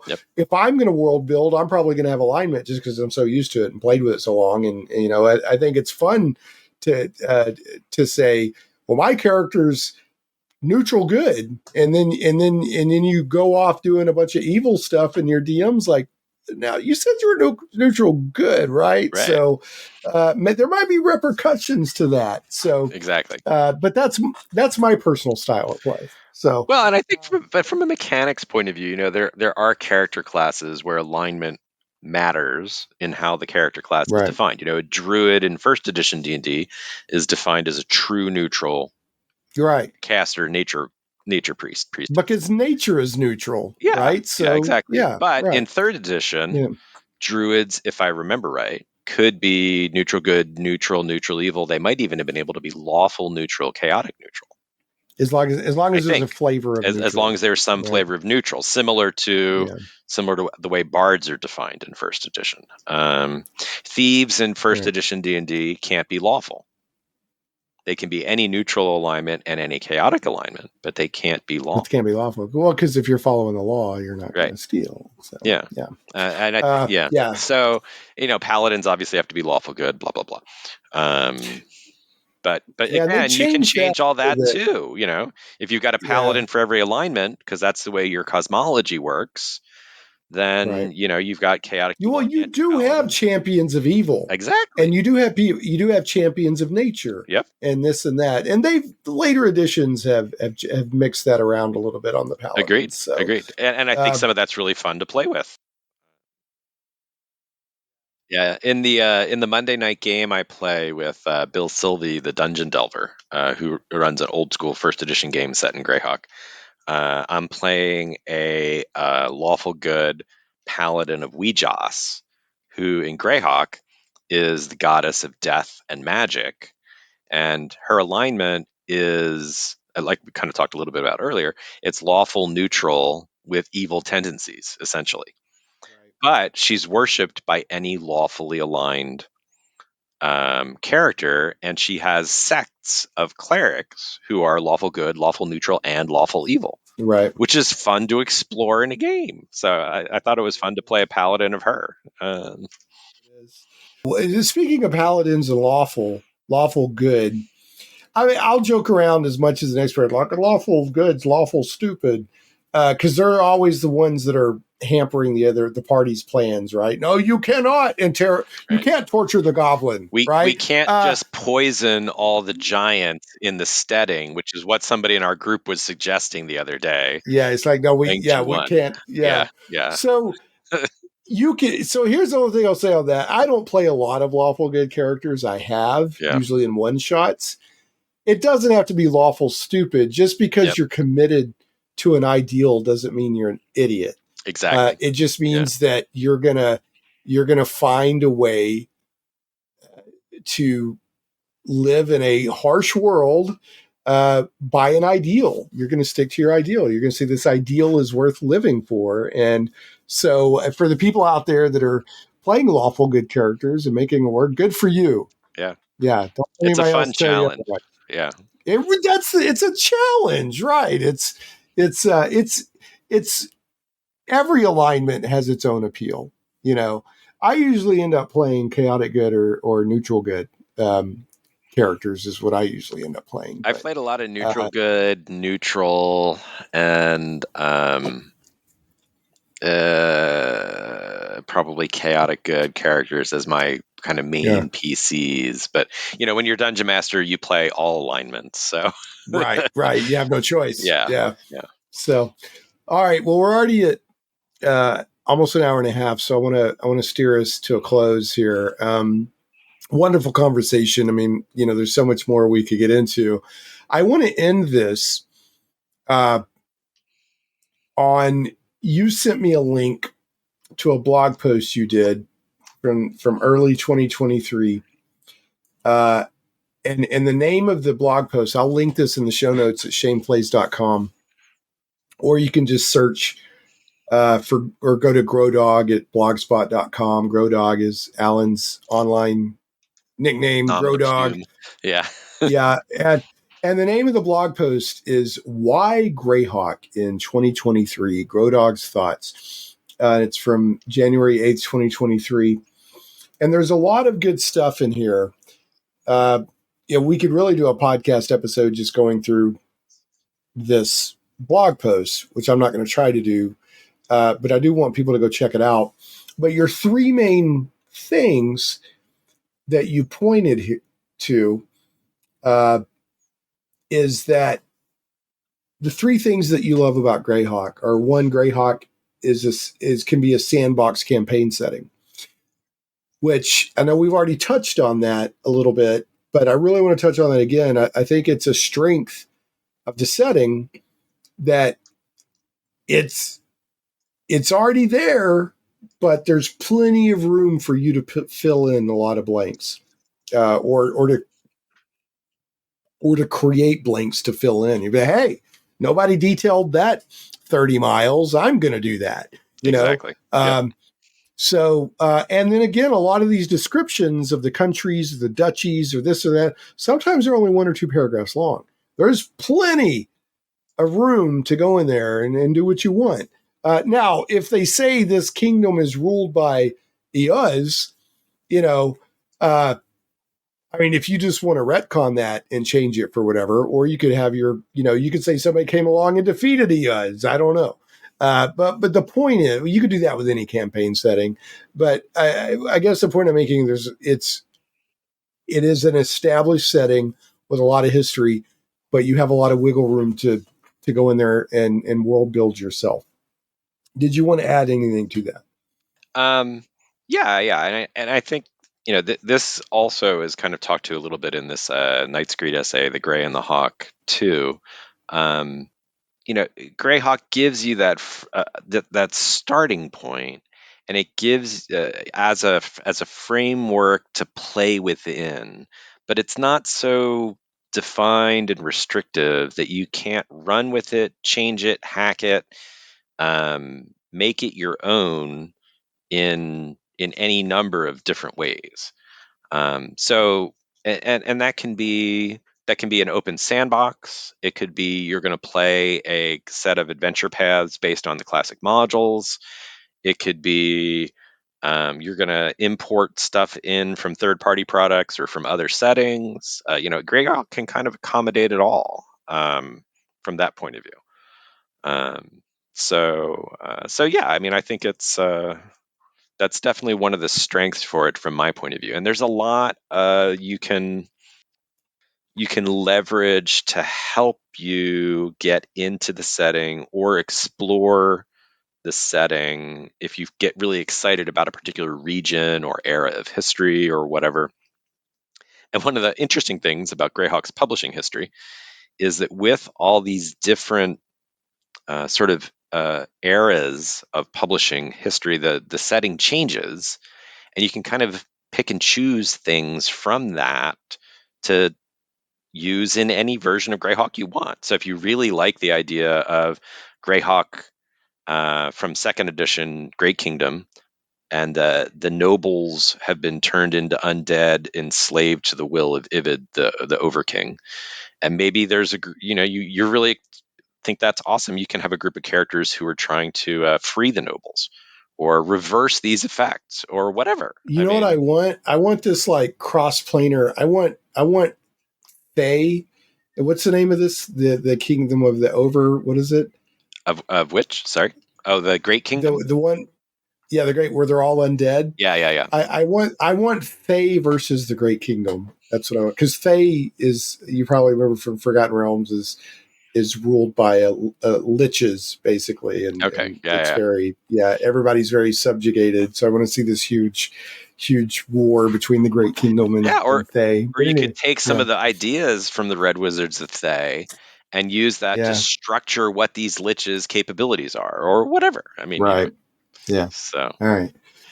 Go ahead. Yeah. No. So, yeah, I think that's to me the advantage. One of the core advantages of Greyhawk is that there's a lot of resources for you to fall back on, a lot of adventures for you to pull in and use, and a lot of lore that's available. But it also presents you with lots of freedom and choices you can make about how you want to define and run that.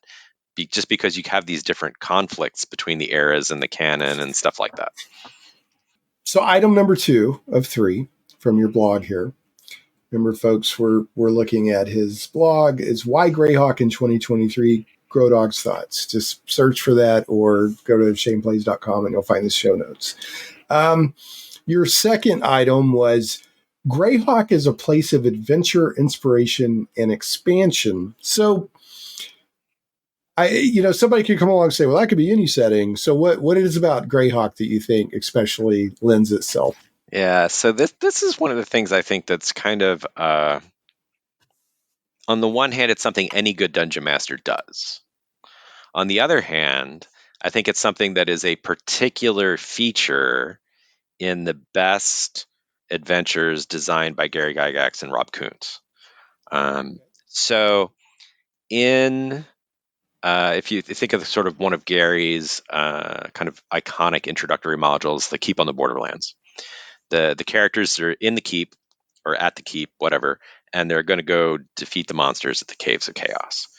And I still think, I know we were talking about Hamlet. I think that is, it's right up there with Hamlet as the perfect introductory adventure to introduce people to D&D. Yeah. It's after all these years. after all these years. It's a good one, that's for sure. Yeah.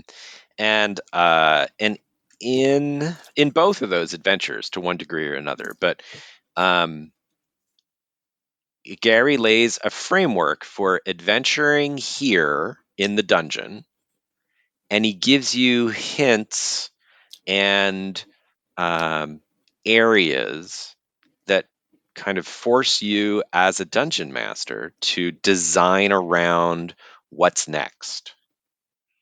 And in the case of the Caves of Chaos, on the map, you've got that tunnel that leads off to the Caves of the Unknown. The Caves of the Unknown are not quote in the unquote module. the unknown. You know, Right. you have to make those. Yeah. Here there be dragons, literally. Yeah. Yeah. And then in, it's a little bit more structured in what eventually became published as T2 through 4 in the Temple of Elemental Evil. But the clues in the Moathouse eventually lead you to the Temple of Elemental Evil.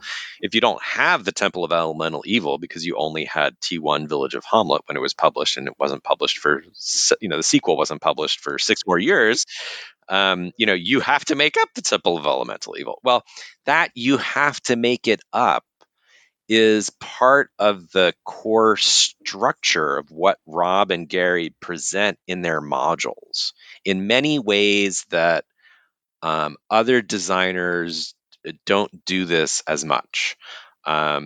So if you look at, for example, the dungeon map in the Studying the Hill Giant Chief G1, there's an area in there that has a section of collapsed tunnels in it.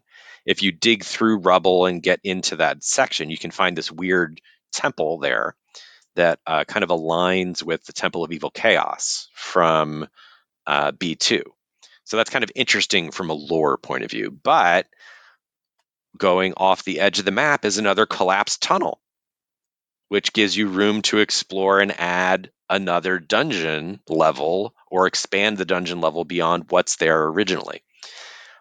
So Gary and Rob both do this throughout their adventures, where they give the DM these kind of like expansion joints in a bridge that let you take what's there in the module they've presented and build from it outward into more stuff, whether that's through hints on the map that there's more than what's there, than beyond the edge of the map, because there's stuff off the edge of the map, or if there's bits of lore or information that's kind of not described in the module but implied to exist.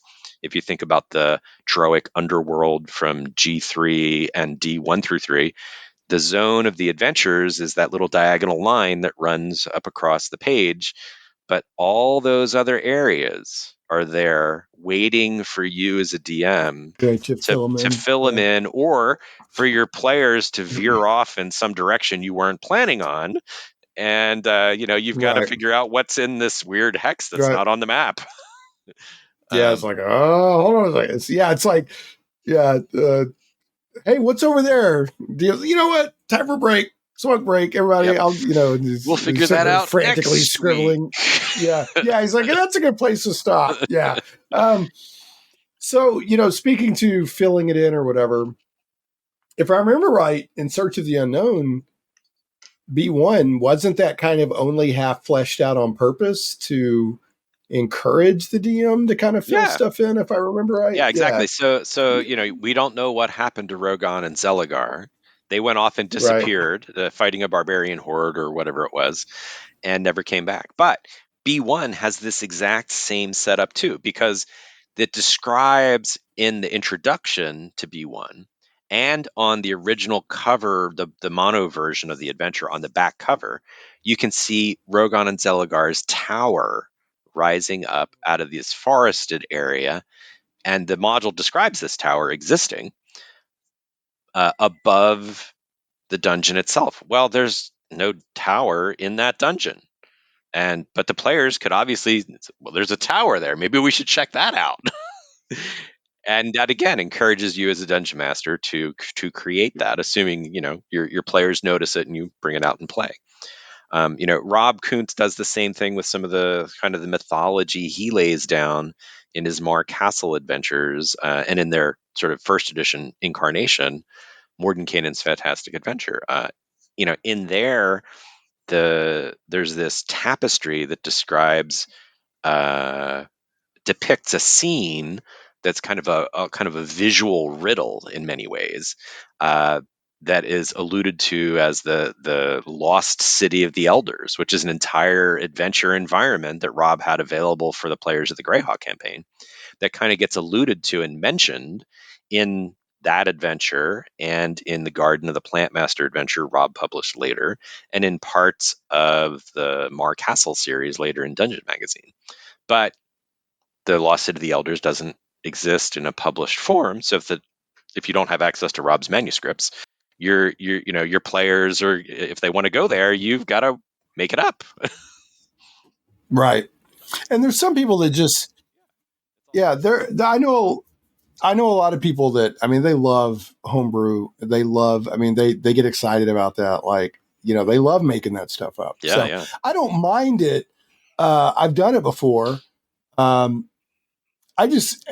It's been a long time since I had the extra time that I would like to sit down and homebrew on the level that, so now I have no problem running pre-published stuff and having a good time with it. So, I'm not down on homebrew. Yeah. No worries. It's just been a long time. It's been a long time since I was like, okay, I can really homebrew the way I want to, It definitely takes time to do it. And it takes, players, who are interested in kind of exploring outside the bounds of just the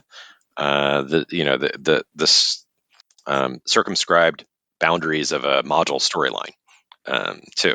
So that's one of the ways I think Greyhawk really encourages that stuff. The artifacts and relics and the Dungeon Master's Guide, they're sort of an extension of the Greyhawk lore, or the first introduction of it in some ways.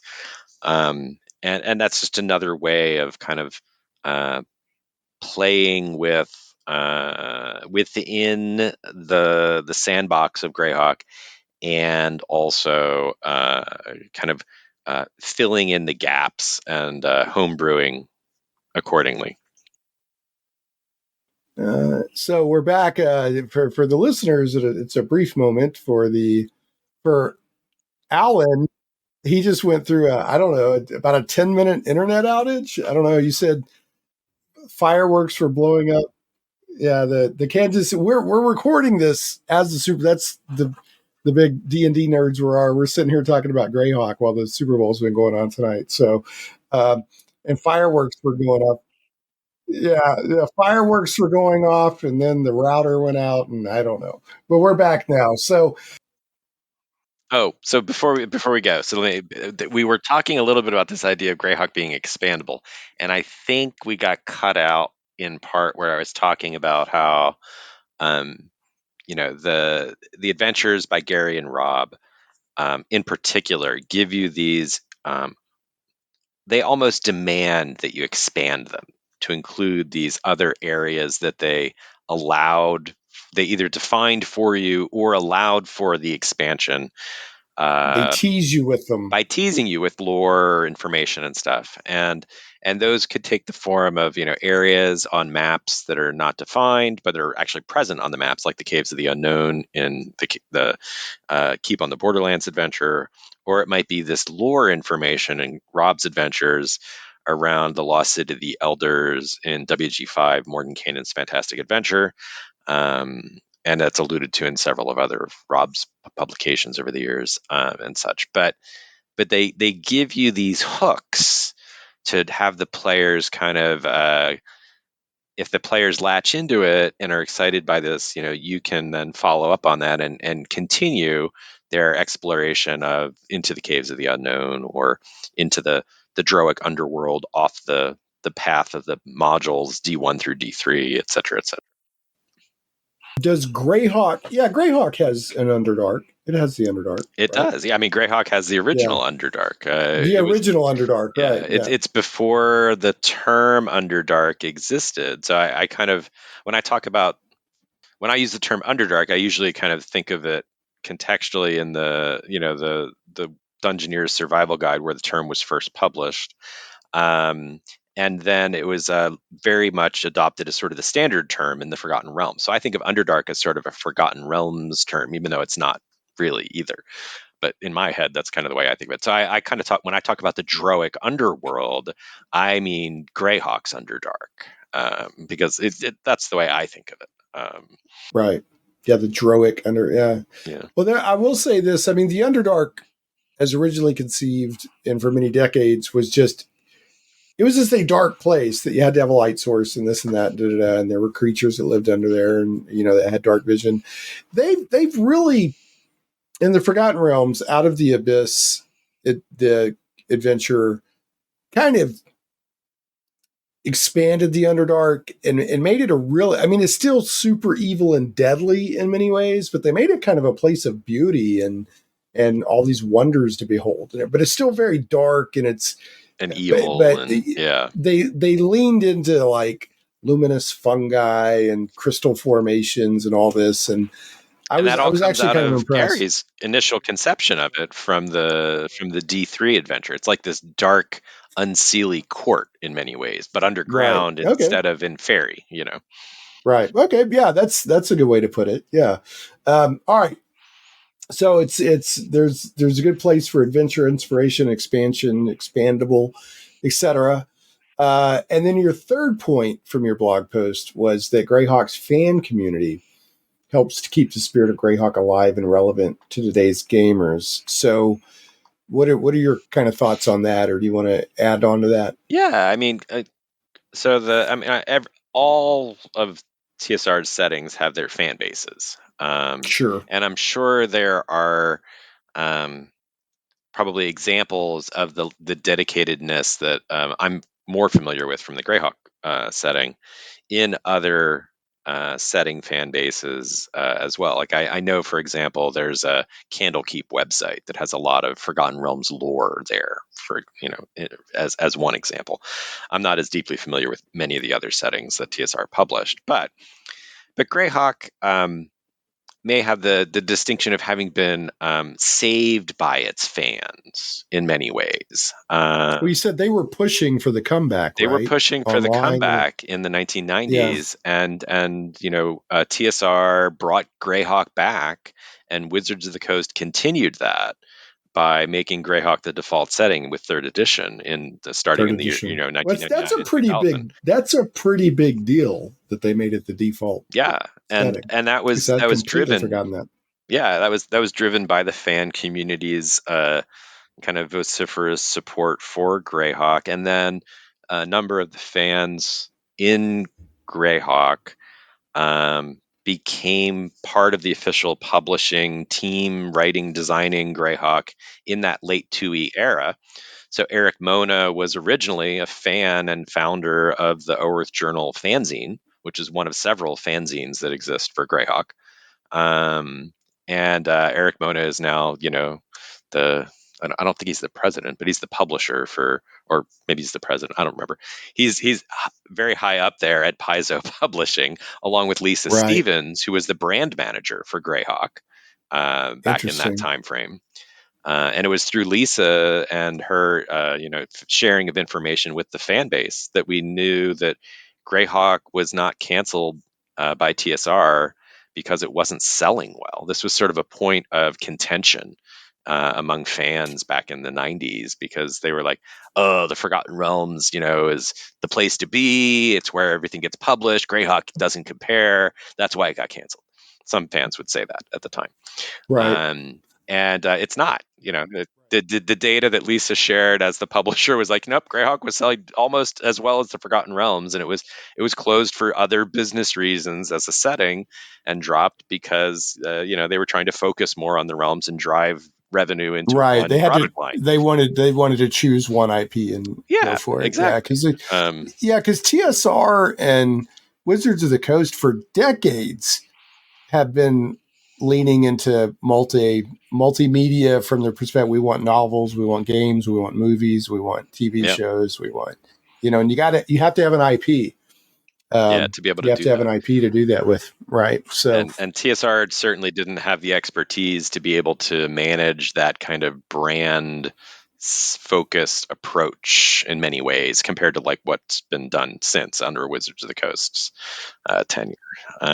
But anyway, so the fans in Greyhawk really helped bring it back in that late, what they call the Greyhawk '98 revival among the fan community.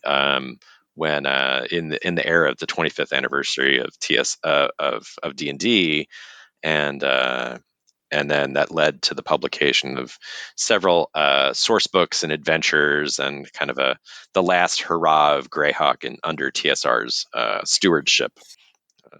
So. Um, so the Oerth Journal is sort of the oldest Greyhawk fanzine, and it grew up out of that Greytalk community that we were talking about earlier. right, which was a listserv, right? Right. And then it kind of became Cannon Fire and a Discord community and other things now. Yeah. Cannon Fire, if people go looking for it, you need to search Cannon like the source, CANON fire, not cannon like a gunpowder cannon. Yeah, exactly. Yeah, the idea being that Cannon Fire supports all editions of Greyhawk and all flavors or heresies of lore, depending. Burn the cannon to the ground as long as it's Greyhawk. What do they got? They have the Apocrypha, so they've got there's the canon and the Apocrypha. Exactly. So, but the point is, one of the pillars, if you will, of why you think Greyhawk is still relevant in 2023 is there's a very strong fan community, right? Yeah, and so there's lots of discussion groups on Facebook. There's lots of groups or servers on Discord. There's a fairly active amount of discussion about Greyhawk in various Dungeons and Dragons Old Edition communities, AD&D communities, or elsewhere on Reddit, or Greyhawk channels in Reddit as well. And then Twitter, there's quite a number of fans of Greyhawk out there, or whatever we're calling Twitter these days. X. Yeah. The great X. Exactly. X.com. Yeah. And there's certainly new additional zines that are out there. There's Visions of Zines Greyhawk. are making a comeback. Zines are making a comeback. In Kickstarter even pushes like a zine. I forget what they call it. Every February, Zine Quest. Yep. Yeah, Levi Combs from Planet X Games is big into the zine thing. Yeah, so. there have been a number of printed zines that were sort of a staple for the OSR, in the way that the late 70s had a lot of zine support for D&D. And I tell you, man, like I love online, I love websites, I love forums, I love PDFs, but there's nothing that can replace. Maybe it's our generation or whatever, but nothing replaces that physical zine in my hand to flip. It comes in the mail. Yeah, it comes in the mail. And you flip through it. There's just something. I just engage with it differently. PDFs are amazing for quick reference, or to have like I've got all this information that I don't have to have 10 shelves in my office full of. But yeah, I still want the hard copy. I still want that whatever. So. Other question I had, just on a trivia level, do you happen to know why Gary named it Greyhawk? Do you know what the... So there's kind of different versions of that story that kind of depend on which source you want to kind of go with. But Gary wrote about this retrospectively in one of his essays in the late 1999, 2000, 2001, and I don't remember whether it was his Dragon Annual #2 article, or it was in the article he wrote in Horsemen of the Apocalypse around the founding of Greyhawk. But in one of those two articles, he talked about being very inspired by Blackhawk, the Chief Blackhawk, and he was from the Chicago area, and that's where you change black to gray and you got Greyhawk. So he talked about that. And then sort of when you look at it from a historical point of view, I think that may well still be valid, but the geography of Greyhawk and such grew out of the old Domesday Book Great Kingdom maps that were in the zine that they published before D&D was created. And he and Dave Arneson both had a version of the Great Kingdom map in the Domesday Book. And that's the version of Greyhawk that the old tournament adventures from the 70s are actually set in, because they predate the publication of the setting in 1980. And I think Greyhawk as a name is mentioned in those publications. Certainly, Castle Greyhawk is known of and such as well. But I don't for sure remember if they also talked to the origin of the word Greyhawk the way Gary did later. So, all right. Well, let me wrap us up there. You've been incredibly gracious with your time, and I appreciate it. I knew it was a lot of fun. I love talking about the setting, and I love talking with you about all the fun stuff. So I'm more than happy to do it. Yeah, no, it's been great. I knew it was going to be a good conversation, and it was. So, but I always got to end this with the bad joke of the week. Uh-oh. Alan, got to do that now. Even though the podcast isn't weekly anymore, because I used to be a radio show weekly, but now I'm just roughly a monthly podcast. Bad joke of the week just has a good ring to it, so that's what we call it. So yeah, and I didn't normally. I'm like, I'm going to go find some Greyhawk bad jokes, but this time I was like, I'm just going to hit Alan with some good old bog standard bad jokes. All right, dad jokes. So here we go. Alan, I made some fish tacos the other day. Mm-hmm. It turns out they don't like Mexican food.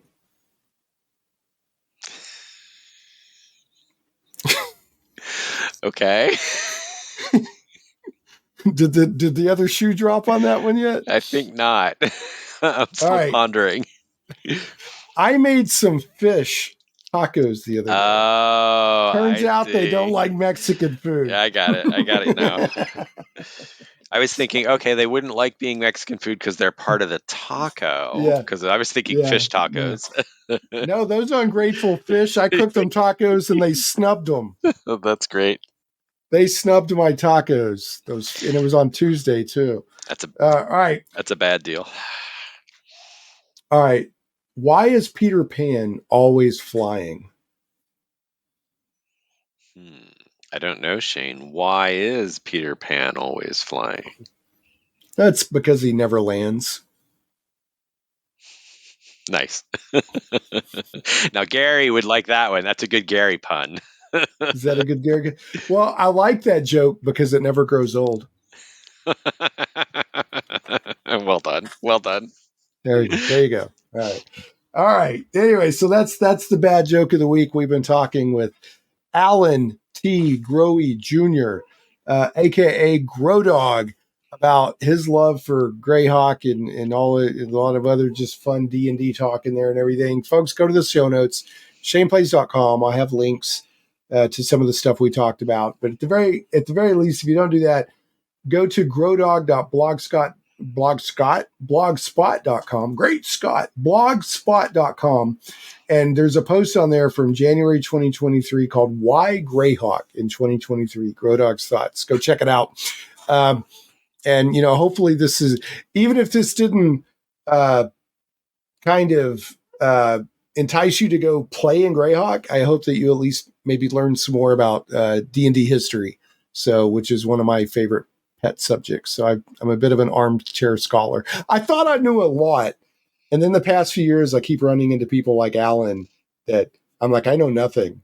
These guys know all this stuff. So They were there, man. They were there 3,000 years ago when the ring was almost thrown into the fire. So, yeah. The mettle of man was tested and proven weak. Yeah. My son, you know what my son started reading last night? He's 10 years old. He started reading The Hobbit. I'm so happy. Oh, that's awesome. The Hobbit is a great one to read aloud, too. Yeah. I thought if he doesn't stick with it on his own, I may just read it to him. He came in and he's like, hey, can I read The Lord of the Rings? And I'm like, you might want to start with The Hobbit first, because Lord of the Rings is pretty dense, and there are 10-year-olds out there that could tackle it, but I don't know if he's ever tried to tackle anything that level. You know, I was like, why don't you read the Chronicles of Narnia? And then he's like, no. And I was like, well, then read The Hobbit. So, Yeah. Good choice. So we'll see how that goes. Yeah, we'll see how that goes. So anyway, That's awesome. I discovered, here's a little personal trivia. I read The Hobbit. I was like in my school library in like 4th or 5th grade. And you know how like they used to have, like they would rebind the books. So it was just this like generic, like green cover. There was no slice art. Slice off the cover and slap it inside some hardcovers. Yeah. Yeah, right. And it said The Hobbit. And I was like, what is this? And I may have heard of The Hobbit in culture before, like the Rankin Bat. I don't know, but I don't remember. I was like, what is this? And I checked it out. And I remember I was going to my grandparents that weekend. And I just devoured that book. And I think of like, you know, that Friday and Saturday, I devoured it. And that's been one of my, I mean, I love to read, but that's been one of my favorite reading experiences because I had no idea what I was getting into, you know? Yeah. It's like, it was just so good. So good. One of my aunts was staying with us and was reading The Hobbit for a literature class in college. Yeah. And she couldn't figure it out. And I think I was probably about 7 or 8 at that point.